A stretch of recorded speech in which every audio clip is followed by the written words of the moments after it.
মন্দিরের ভিতরে আপনারা দেখতে পাচ্ছেন ভগবানের বিগ্রহ, সেখানে রয়েছেন স্বামীনারায়ণ ঠাকুর।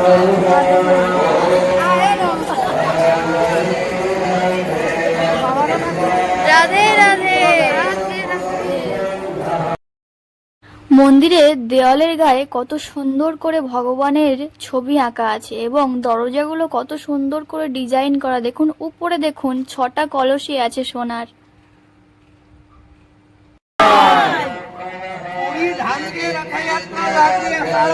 আপনি জানি তো এইভাবে বৃন্দাবনে রথযাত্রা লাগবে চৈত্র মাসে হোলি পর। যখন রথযাত্রা লাগবে সোনার ঘোড়া, রূপার হাতি, কাঁচের বিমান, গরুর হংস, হনুমান, এইভাবে 20 বাহন সোনার রূপার হাতি, ঘোড়া, পালকি, জয় কন্যা লাল কি, এই বাহনটার ভিতরে রাখা আছে যে রথযাত্রাতে বাহার করা যাইবে চৈত্র মাসে। যারা দেখবার লাগে মন আসে সোনা রূপার হাতি, ঘোড়া, পালকি, 10 টাকা করে টিকিট লাগবে। সামনে টিকিট কাউন্টার আছে, ওইদিকে আপনি যান 10 টাকা দিয়ে টিকিট কিনো, ওই মাইরা বসা আছে, ওনার হাতি জমা দিও, ভিতরে ঢোকো। আমাদের সঙ্গে যিনি পান্ডা ছিলেন তিনি প্রত্যেক জায়গায় আমাদেরকে ঘুরিয়ে নিয়ে যাচ্ছেন এবং প্রত্যেকটি জায়গার গল্প আমাদেরকে বলে শোনাচ্ছেন। তো আমি একটু সাইডে চলে আসলাম, কেননা মন্দিরটি একটু ঘুরে দেখব। যত ঘুরছি মন্দিরটা কত সুন্দর লাগছে এবং এত সুন্দরভাবে ভগবানের মূর্তি তৈরি করা আছে, মানে প্রত্যেক চূড়ায় চূড়ায়, এবং প্রত্যেকটি চূড়ায় প্রচুর সোনার কলস দেখতে পাচ্ছি। আমি যাকেই জিজ্ঞাসা করছি এগুলো কি সব কি সোনার, সবাই একই উত্তর দিচ্ছে যে হ্যাঁ, এগুলি যতগুলি কলস আছে এখানে সবগুলোই সোনার। প্রত্যেকটা কলসে 500 কেজি করে সোনা আছে। তাহলে ভাবুন, এই প্রত্যেকটি কলসে 500 কেজি করে যদি সোনা থাকে, তাহলে এতগুলি কলস যারা বানিয়েছে তারা কত কষ্ট করে বানিয়েছে। বৃন্দাবনের সোনার তাল গাছ থেকে শুরু করে আরও অন্যান্য ভিডিও আমার চ্যানেলে আছে। আপনারা অবশ্যই আমার চ্যানেলটি পুরোপুরি সমস্ত ভিডিওগুলি দেখবেন। আমরা বৃন্দাবনে ট্যুরে গিয়েছিলাম, 10 দিনের ট্যুর ছিল। আমরা গিয়েছিলাম বাসে এবং আমাদের টোটাল লোক ছিল 140 জন। আমরা কিছু লোক আমরা এখানে একত্রিত হয়ে আমরা মন্দির ঘুরেছি এবং আরও কিছু লোক ভিতরে আছে, ওদের জন্য আমরা এখানে ওয়েট করছি। মন্দির ঘুরে এসে সবাই ক্লান্ত হয়ে গেছে, তাই এখানে সবাই বসে বিশ্রাম নিচ্ছে এবং আরো কিছু গল্প সবাই পান্ডার কাছ থেকে সবাই শুনছে। আমরা এখানে কিছু সময় বিশ্রাম নেওয়ার পর পরবর্তী মন্দিরের উদ্দেশ্যে আমরা চলে যাব দর্শনের জন্য। পরবর্তী মন্দিরে আমরা চলে এসেছি দর্শন করার জন্য এবং আমরা প্রবেশ করছি ভিতরে। আমরা দেখতে পাচ্ছি ভিড় কম আছে এবং খুব সুন্দর লাগছে। আপনারা লক্ষ্য করলে দেখতে পাবেন দুই সাইডে দোকানদাররা ডালা বিক্রি করছে। এখানে পুজো দেওয়ার জন্য বিভিন্ন দামের পুজো দেওয়ার ডালা বিক্রি হয় এবং এখানে প্রচুর দোকান আছে। আপনার সামর্থ্য অনুযায়ী আপনি এখান থেকে পুজো দেওয়ার জন্য ডালা কিনে নিতে পারেন। আমরা প্রথমে ঠাকুর দর্শন করতে করতে হেঁটে এগিয়ে চলেছি। ঠাকুর তো দর্শন করছি, তার সঙ্গে আরও একটি জিনিস দর্শন করলাম। কি বলুন তো? Phone pay, Google pay. ভগবানের কাছে আজকাল ফোন পে এবং গুগল পে চলে এসেছে। ভিতরে গিয়ে দেখলাম এখানে পবিত্র জল সবাই মাথায় নিচ্ছে। আমরাও এগিয়ে গিয়ে পবিত্র জল একটু মাথায় নিলাম। পবিত্র জল মাথায় নেওয়ার জন্য সিস্টেম করা আছে, দেখতে পাচ্ছেন কত সুন্দর করে। কাউকে জলে পড়ে যাওয়ার কোনো ভয় নেই। ভগবানকে প্রণাম করে এবং দক্ষিণা দিয়ে আমরা ভিতরে প্রবেশ করলাম। ভিতরে প্রবেশ করে আমরা প্রথমেই দেখতে পাচ্ছি দুজন পুরোহিত বসে আছেন। ডাকার পরে আমরাও গেলাম, গিয়ে প্রণাম করলাম।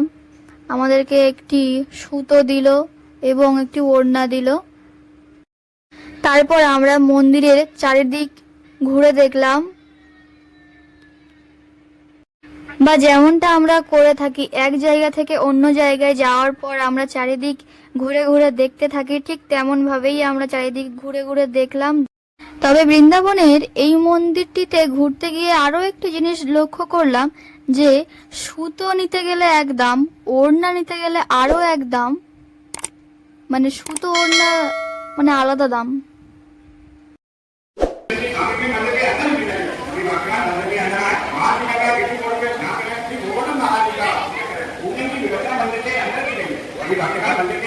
গোমাতার একটি সুন্দর পেন্টিং এখানে আছে এবং তার পাশেই গোমাতার একটি মূর্তি তৈরি করা, সেখানে আবার জলের সিস্টেম আছে। কত সুন্দর লাগছে দেখুন জায়গাটি।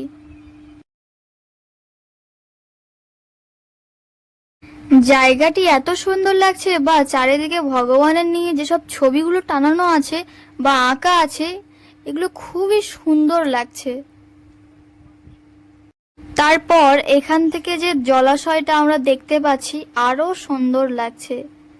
এটা দূরে একটি নৌকাও আছে দেখতে পাচ্ছি আমরা। কত সুন্দর করে পেন্টিং করা দেখুন, কত নিখুঁত হাতের কাজ। আপনারা যারা আমার ভিডিওতে নতুন এসেছেন বা নতুন দেখছেন, আপনারা সবাই আমার চ্যানেলটিকে সাবস্ক্রাইব করবেন, like comment share and subscribe করে সবাই আমার পাশে থাকবেন। এবং পরবর্তী মন্দির দর্শন করার জন্য আমরা চলে আসলাম। আপনারা দেখতে পাচ্ছেন আমরা আরো একটি নতুন মন্দির দর্শনের জন্য চলে এসেছি এই মুহূর্তে। এখানেও প্রচুর মানত করা আছে। এখানে আরো একটি মন্দির আছে পাশে, মহাদেব এবং পার্বতী। এখানেও আমরা প্রণাম করলাম, প্রণাম করে আমরা পরবর্তী মন্দিরের দিকে এগিয়ে গেলাম। এখানেও আমরা রাধা গোবিন্দকে দেখতে পেলাম। এই মুহূর্তে আমরা যেখানটা আছি বা যে জায়গাটিতে আমরা মন্দির দর্শন করছি, এটি হলো গোবর্ধন পর্বতের নিচে মন্দির। এই যে পাথরগুলি আমরা দেখতে পাচ্ছি, এগুলো কিন্তু গোবর্ধন পর্বতেরই ছোট ছোট পাথরের অংশ। এখন আমরা গোবর্ধন পর্বতের পাশে মন্দির দর্শন করলাম, ঠাকুর দর্শন করলাম, প্রণাম করলাম এবং এরপরে আমরা পরবর্তী যে স্থানে যাব সেটি হলো যমুনা নদীর পাশে। এখন আমরা যমুনা নদী দেখতে যাব। আমরা চলে এসেছি যমুনা নদী দেখতে। এই মুহূর্তে আমরা যমুনা নদী দর্শন করার জন্য চলে এসেছি। আমরা দূরে দেখতে পাচ্ছি প্রচুর বোর্ড আছে সাজানো। আপনারা যদি যমুনা নদী ঘুরে দেখতে চান তাহলে এই বোর্ডে করে আপনারা ঘুরে দেখতে পারেন। যমুনা নদী বোর্ডে করে ঘোরার খুব ইচ্ছা ছিল আমার, কিন্তু আমাদের হাতে সময় কম থাকার জন্য আমরা যমুনা নদীটি ঘুরে দেখতে পারিনি। তার জন্য দুঃখিত আপনাদের কাছে আমি। শুধু এইটুকুই যমুনা নদী আমি আপনাদেরকে দেখাচ্ছি এবং পুজো দিয়ে আমরা চলে যাব। ভিডিওটি ভালো লাগলে অবশ্যই একটি লাইক কমেন্ট শেয়ার সাবস্ক্রাইব করবেন এবং দেখা হচ্ছে পরবর্তী ভিডিওতে। তত সময় সবাই ভালো থাকবেন, সুস্থ থাকবেন। দেখা হচ্ছে নেক্সট ভিডিওতে।